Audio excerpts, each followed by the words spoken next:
Okay, so I'm not N.Ghotbi. I'm from Ritsumeikan Asia Pacific University, which is a bilingual university in Beppu City, Oita Prefecture, Japan.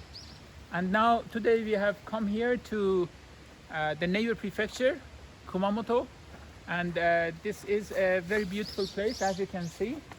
This is the origin of spring water, a lot of it, like tons of water, and you can see it starts from here, and from here it flows down the river. So it's the origin of this river, and this is all pure water, very high quality water, and according to the information we read, it is one of the 100 best quality spring waters in Japan. And the huge size of the water that leaves this place is also magnificent. Anyway, we are here to talk about the impact of the coronavirus pandemic on how people spend their vacation. This is a time in Japan we call the Golden Week. The Golden Week is kind of an arbitrary, there are a few days of holiday that are one after the other, and if you take a few days before and after, you can have a whole week off from work. And usually this is the season, this is the time most Japanese travel a lot. They used to travel overseas during the Golden Week. Now overseas travel is so difficult, so limited. So a lot of people are traveling inside the country to other locations. But the issue is today we came here with Daryl and with our host, Kayo. And Kayo is sitting there anyway. And we thought we didn't want to go to a crowded place. We were looking for a place that would be safe. We wouldn't worry. We wanted to stay away from the stress of having to worry about getting infected with corona. So we were discussing this, that tourism may essentially change the face of tourism.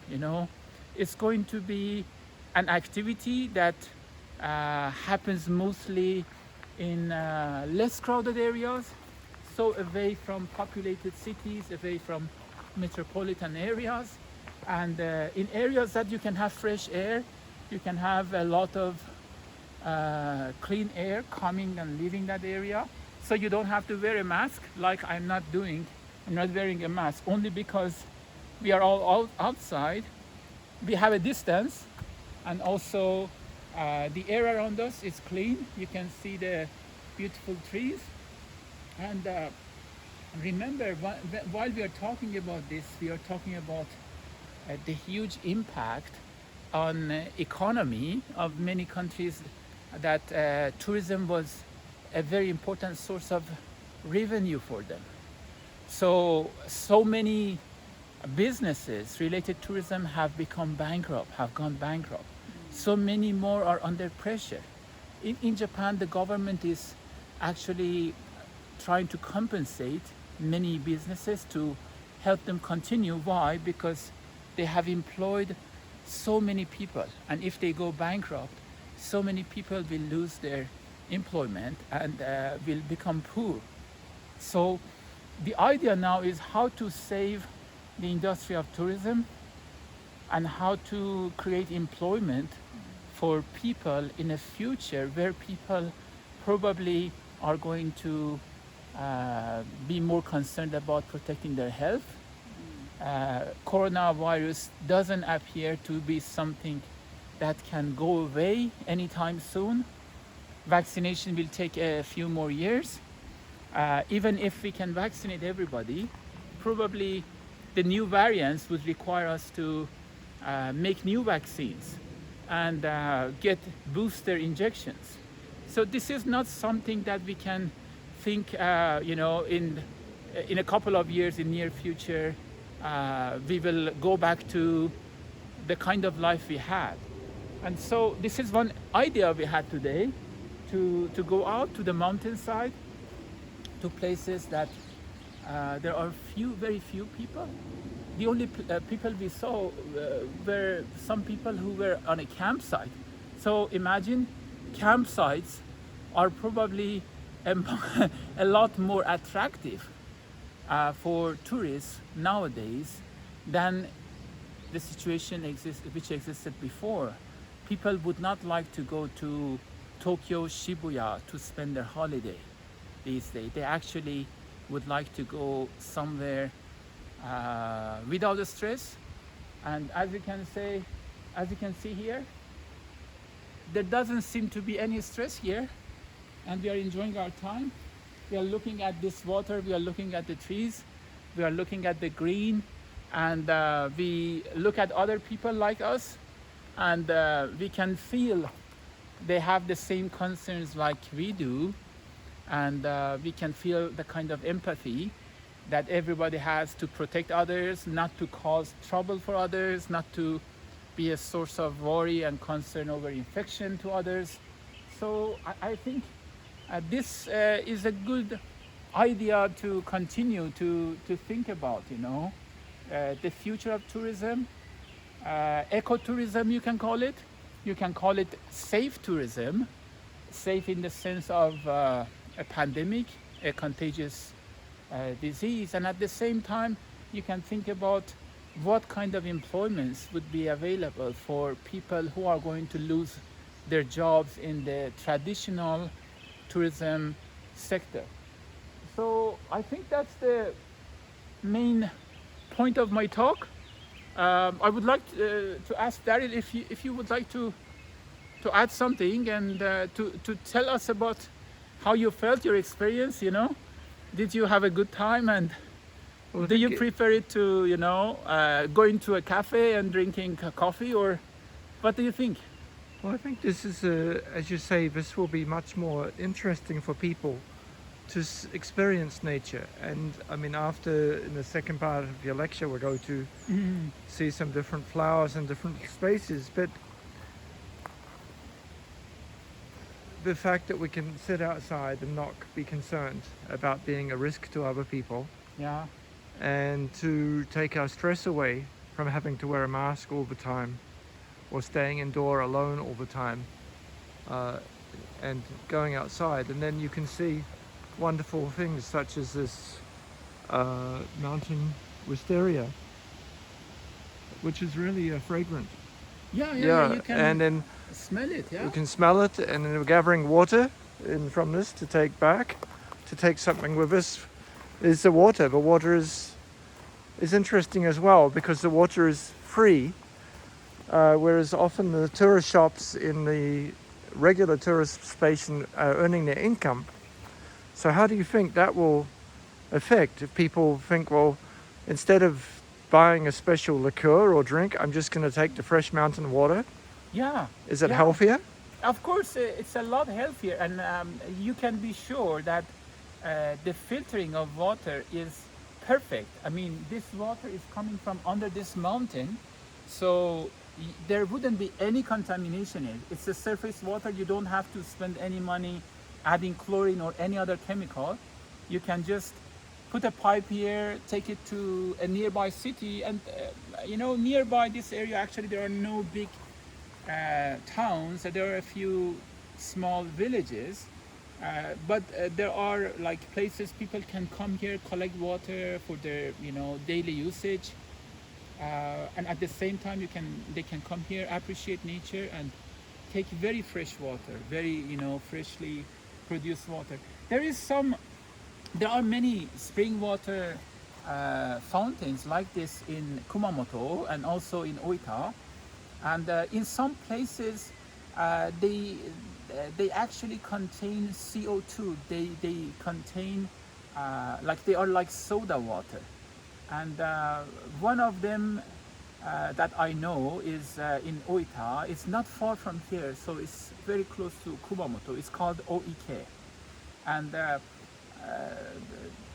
they built a factory there just to fill up a lot of bottles with water and send it to other places in Japan. And It's another source of employment. And remember, this would avoid wasting a lot of money over cleaning up the water, adding various chemicals, keeping it in a pool for ultraviolet rays to disinfect the water. It doesn't have any of that trouble. You can just collect the water and use it for for direct human consumption. So I think we are going to value the nature a lot more than in the past. We are going to stay away from the concrete cities we built. And that's an interesting point also, every year in Japan they collect data about the number of people who have moved to Tokyo.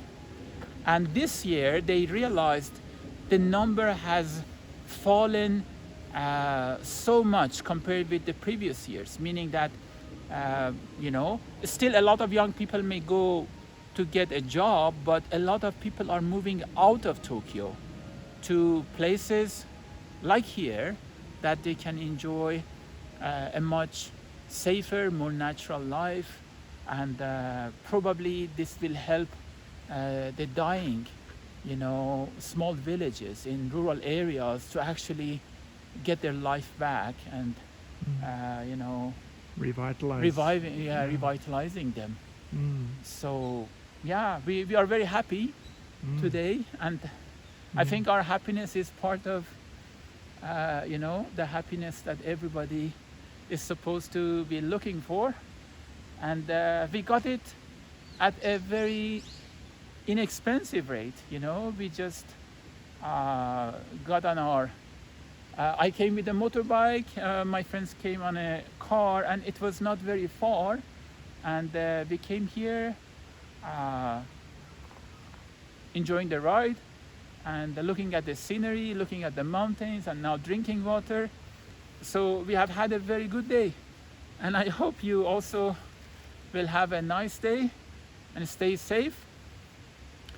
And would you like to add something? How about you, Kayo? So why does this tree have a string? So in the case of Japanese Shinto, Yeah. Japanese Shinto God is nature as itself. Then the ancient people played tree and water as a kind of god. For ancient people, the god is nature as itself. So therefore we can see the icon of the Jizo for protection of the this spring. So people sometimes play to Jizo. To protect the spring. And hopes, their hopes and wisdom. Yeah. Then sometimes people put in the money in this box for playing and gift to nature and God. Okay, and so they may use this money for preservation of the walking paths or access. Yeah, and one more thing, I think the maybe people who lived in Edo era make this forest, maybe, because we can We can? we can see the typical design of the artificial forest by people who live in Edo era. So, for example, so there is a pond for Yeah. spring. Then we can see the stone for built. For Yeah. protection of the Yes. the pond. And for getting drink the water easily. This Just little steps. Yes. There is the steps, and so the forest. There is a design of the forest for protection. So, for example, I don't know exact name of the trees, but there are some trees. Uh,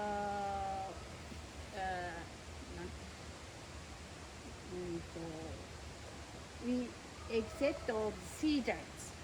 Okay, other types of trees, Yes. deciduous In trees. the case of cedar, we can observe cedar forest upstairs. Yeah. So in the case of cedar, the roots is very narrow.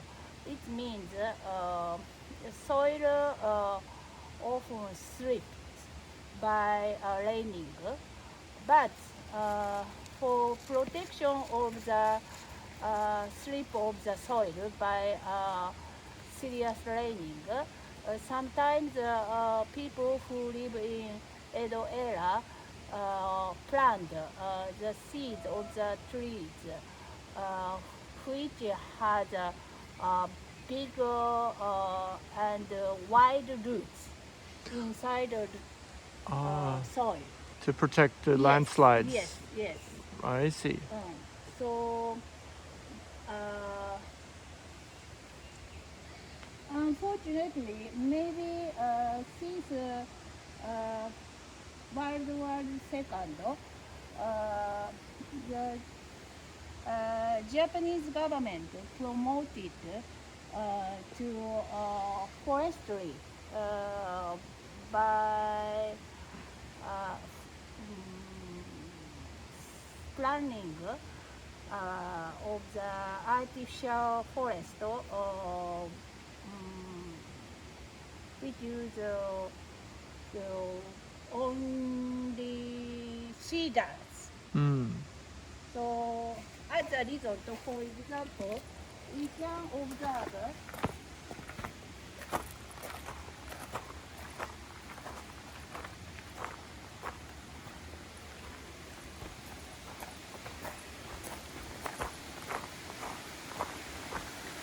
concrete dam, concrete wall Yes. for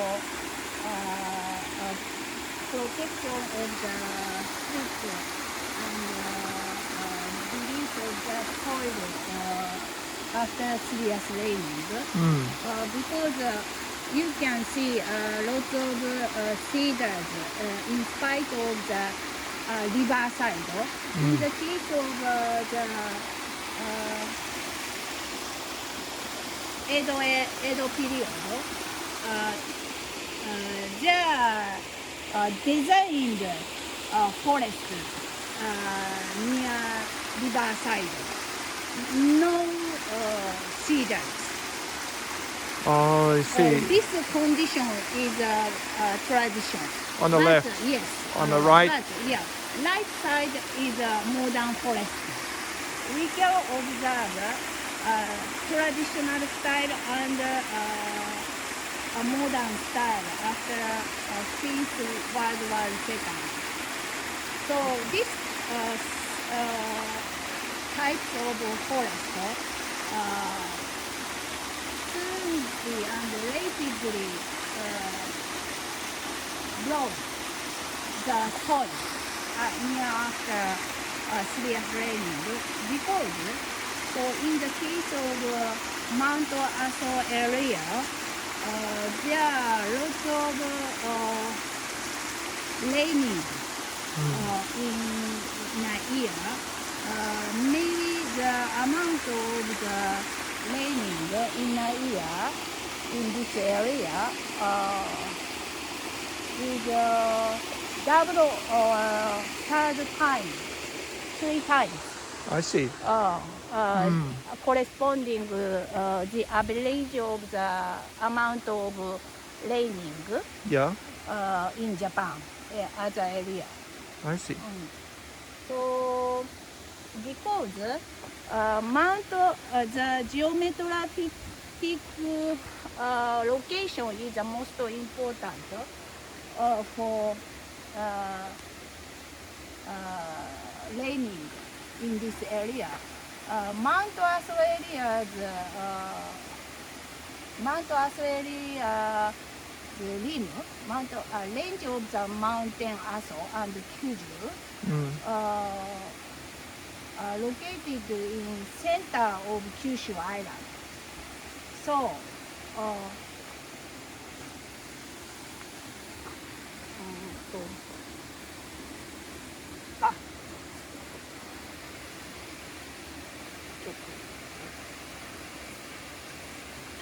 there is a Kyushu Island. Yep. So this is Korea Peninsula and China. Okay. So Mount Aso is located here. So there is a wind of the monsoon from the to the direction. One direction is from the Himalayan rims. This direction. So then, another direction of the wind, Pacific Ocean, especially southwest Pacific Ocean, this condition.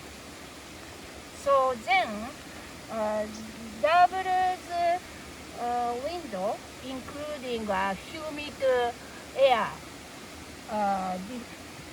and dry condition air, blocked the Mount Aso range. So and therefore, so Mount Aso blocked the doubles winds. So then, after then, cloud for raining occurs on the top of the mountain Aso area. After then,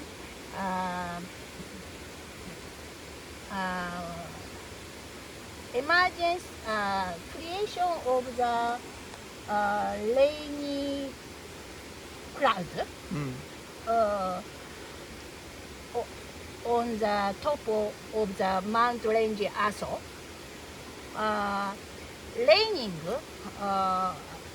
Rain falls on this area.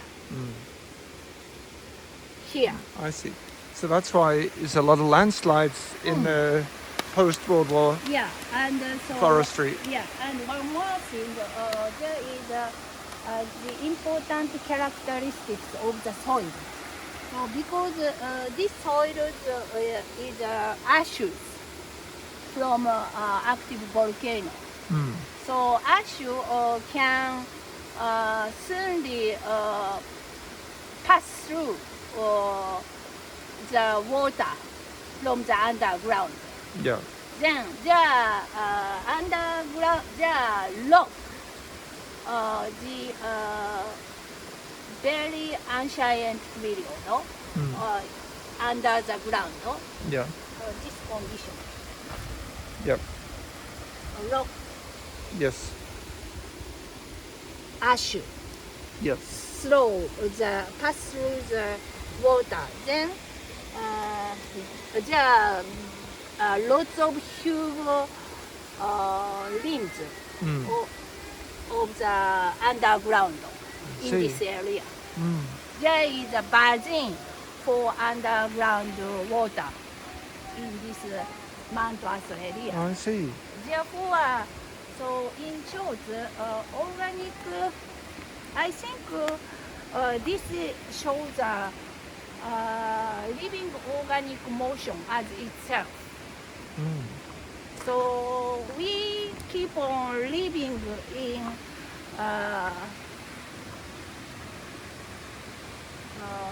the movement by organism in the earth. Mm. So for example, geographic features is the most important for movement of the organism as the earth. It is biocosmology. So we can see the typical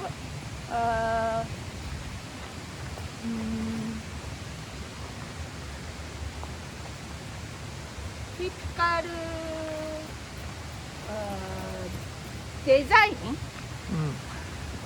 one of design by living organism. This is water too, and forest too. Of course,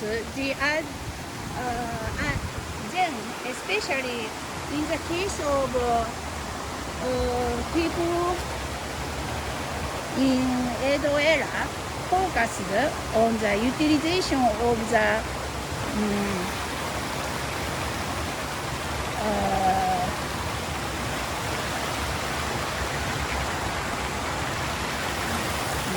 design by nature. For example, we can please remember the difference between traditional style and modern style. Modern style focused on self-profits for short period. So therefore, modern government promoted the forestry based on cedar only because of the getting the profit by construction of a house. However, in the case of people who live in modern Edo era, focused on the design for protection of this Spring. spring, because this spring is the most important spring. So this is this spring is most precious spring. So this spring shows a start point for release from the underground to the big river. Yeah. Okay. Therefore, so I think the Edo era's people had escar viewpoints, escar thought, escar based on maybe cosmology. Thank you. Very interesting. Yeah, thank you. Arigato. So let's continue our talk about the value of rural areas in tourism, in also revitalization of rural areas. We have a common topic among our tourism faculty at Shiitake APU, which is about development through tourism. And you see a lot of examples in Japan. Why? Because a lot of farming activities that Japanese people may do in rural areas don't create much income. And there may be some livelihood, but it may not be enough for the high living costs of Japan. But tourism creates a good amount of money. When tourists come to a place, they look for lodging, they look for food, they go to various activities, and it creates a lot of opportunities to create jobs, to help develop roads, to help create opportunities, even try to revitalize old customs, old traditions, and remember what was the unique activity, festival, event that used to be held in a certain area, and use it as an attraction and create people. And people also enjoy it very much. It's a lot of entertainment, and very often it comes along with some kind of knowledge, information about that area, what was the history. And we've been looking at the history of this. Apparently this water fountain that you will see here has always been flowing. Even during the most severe droughts, this mountain was the source of a lot of pure water. And because of that, that's because of this, that they devoted water gods to this area. So as we can see, this area has a rich history. It has always been providing water for rice cultivation. Rice was the main staple food in Japan. It still quite is, but we are talking about a time back in Japan that rice was the main staple food. And so you can see how important it is that they could cultivate rice even when other areas were suffering from drought. And because of that, so many things in this area have been protected. The culture, the tradition, and the kind of lifestyle they had. And you can learn so much from it. So now we are looking at the rice field, and you can see the abundance of water. And the rice from Kumamoto has a lot of customers all over Japan. Actually, it usually sells much more than rice from north of Japan, simply because they think the quality of water here is so good. There's an abundance of water and no chemicals used, because of the very fertile soil that we have here. You can see the soil here. Yeah, agriculture here still is a big activity. And we can see over there some houses, we can see some more rice fields, you can see how big they are. Remember, we are almost inside a valley. All around us there are mountains, and this valley is at an altitude of 780 meters.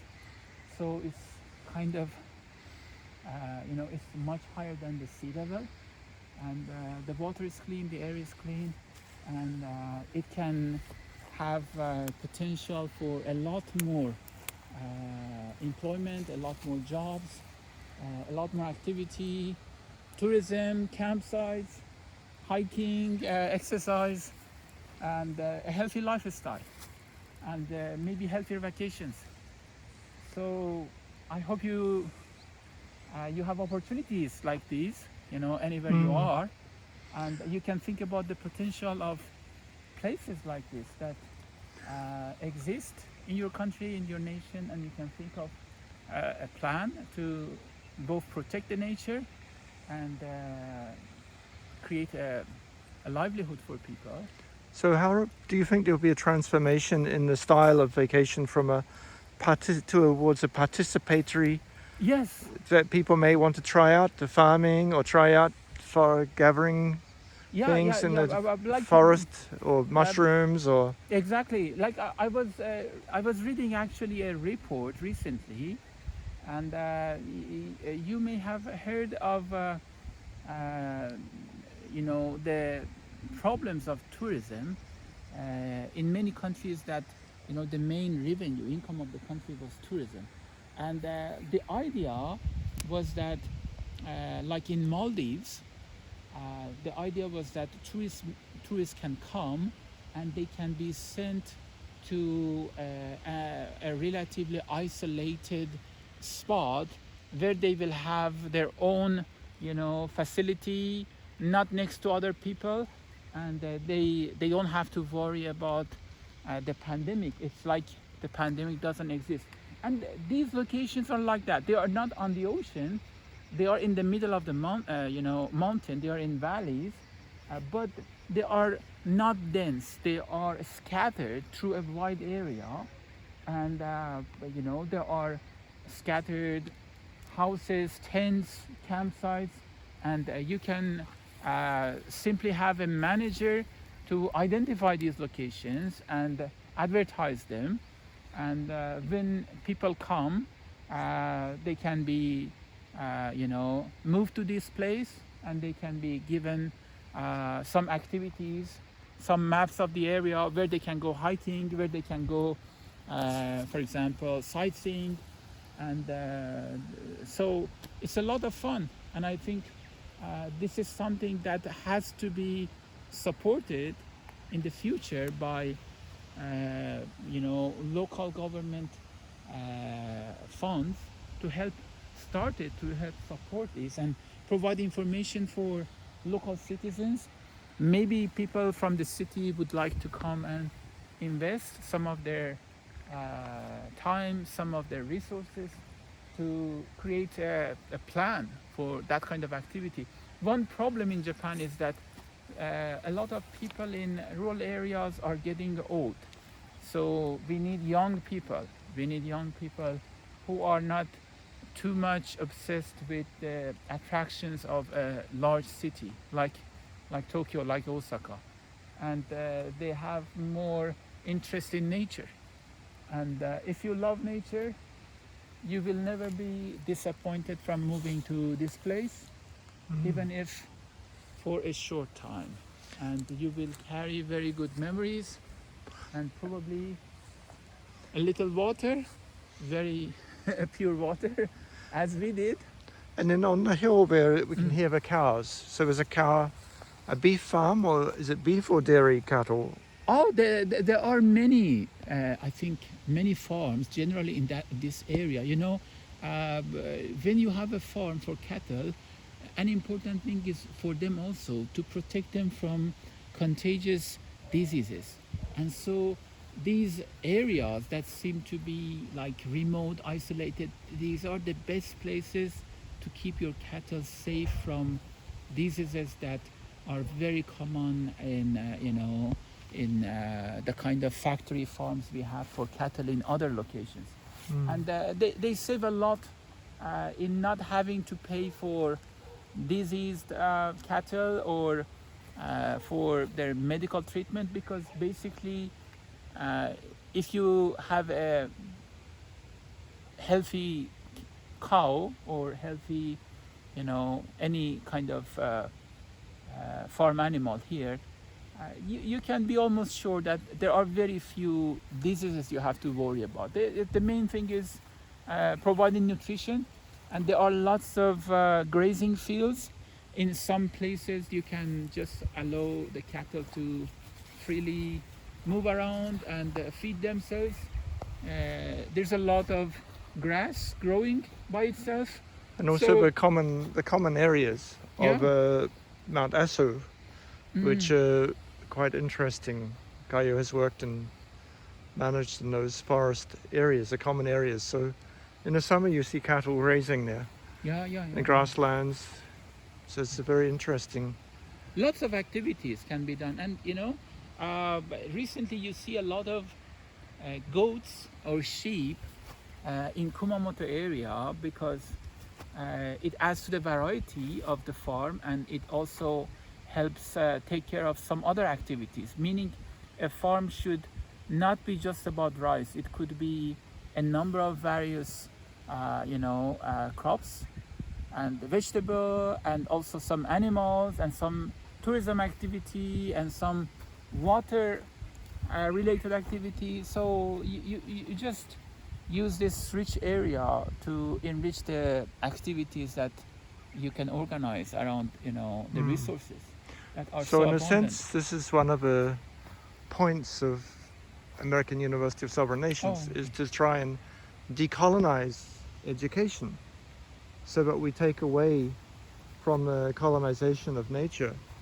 And then this will be interesting for the point of view that if we take away from that short-term material exploitation of nature that we saw in colonization, we can go back to the traditional ways of indigenous people in their land, living in the land with the water gods, the trees, the soil, the harmony, the biocosmological aspects that Professor Uejima talked about before.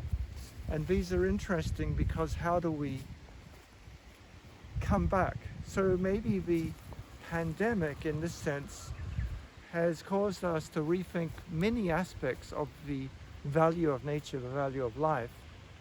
And I think the time to have the sort of decolonized university is also here, because we can try to have universities in the farm, in the field, in the pond, in the water spirit, have our activities like today. We don't need to be sitting in a classroom made of plastic chairs and concrete buildings.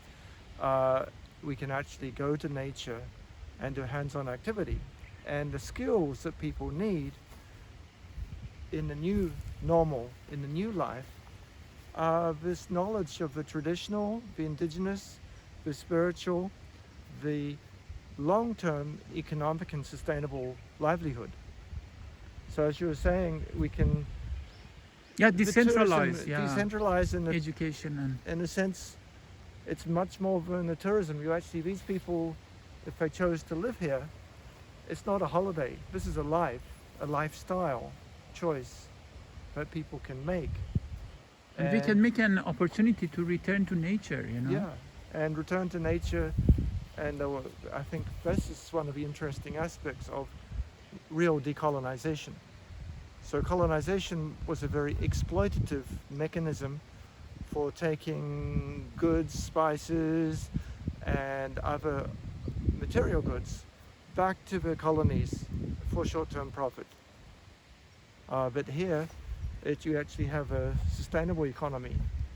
And traditional knowledge is found in every culture. You can find it wherever you are. You don't need to be in Japan living in the wonders of this place of abundant water. You can actually find what your resources are. And I think this is the secret for what we're trying to do. Yeah, so I think that's a really interesting aspect of this transition. Yeah, I can tell you of an activity I participated myself. Like we have farmers who grow rice, and one of the things they do is that they don't use machines for some of their fields, and they invite people. People come, and they actually for one day they use their own hands. They use boots, and they go into the field, and they put the rice Seedlings. into the rice fields, and it's so enjoyable. It's one of the attractions of that area, and sometimes in Japan they do it even in the form of a festival. So some people are doing barbecue, some people are coming back from the field, and at the end of the day you also have the whole field being seeded by tens of travelers, tourists who have come to try living a natural life for one day. So there's a lot of potential, and they also learn so much about how a rice field can be managed with less chemicals and more of biological. Like they may have ducks, for example. They may have a kind of fish that they allow to swim in these rice fields, and they are actually eating larvae of a lot of insects. So they create a small ecosystem where a lot of things can be taken care of, not by chemicals, but by biological, living things. And that's the beauty of it. You can learn so much, and you can innovate, and you can make life better, and you can make it probably less dangerous for everybody in the future. And organic farming, imagine organic farming in Japan being renewed, and people staying away from hazardous chemicals and learning how to live with nature. So thank you very much, Thank you. and I hope you had a good Taste of what Yeah, you could what be, we- our future maybe. what we saw, what we experienced today here.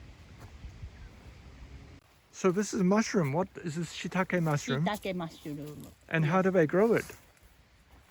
Firstly, farmer plant the Like here? 菌床ってなんて言うんですか？ It's kind of like a yeast. Oh, the コ spores. マを打つんですよ。 Oh, yeah. この菌のコマを。 They put the spores into the side of an oak tree. They drill holes and then they hammer it inside this. Yes, yes, yes. And this fungus feeds from the tree, and after 3 years you have to give them new 詳しいね。 なんで？ trunk, yeah. Oh, And, so this is it's growing really well here, this shiitake. And shiitake is very nutritious, and added value is very much. So they can sell it actually at a very good price, especially like even Vietnam produces shiitake, but Japanese shiitake is a lot more expensive. It has much more export value. So we can see and these, but it may take 3 years. High quality or They last a couple of years, like 3-4 years, but and at the end of it, there is nothing left with the tree. It's like the tree just turns into sponge. Sponge here because it's using the cut oak, Yeah. Japanese oak. Kinoki. And they usually need shade, a bit like this. I see, so it's a You bit don't of get shade. much sunlight This is is, bad for it. so there's a lot of mushrooms we can see here. And you can eat them, even raw, they're good. Yeah, so it's really interesting.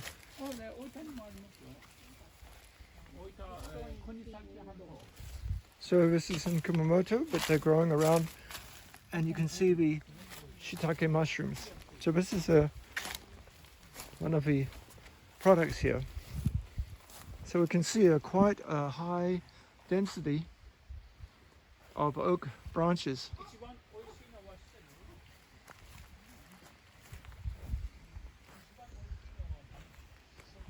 So this is in a small valley on the side of Mount Aso, and exploring the valley during one of the field trips of AUSN with Professor N.Ghotbi and Professor K.Uejima. And so, The main thing is to arrange for this. yeah, So they hire some workers. It's seasonal work. At the part of the year, there's a lot of work. The rest of it is just waiting for it and then coming and harvesting picking it, right. So other than that season, it's actually a very good investment. If you can have a piece of land to do this, Yeah, it creates a very good income. and Very they've good cut revenue. the branches here to, you can see, Yeah.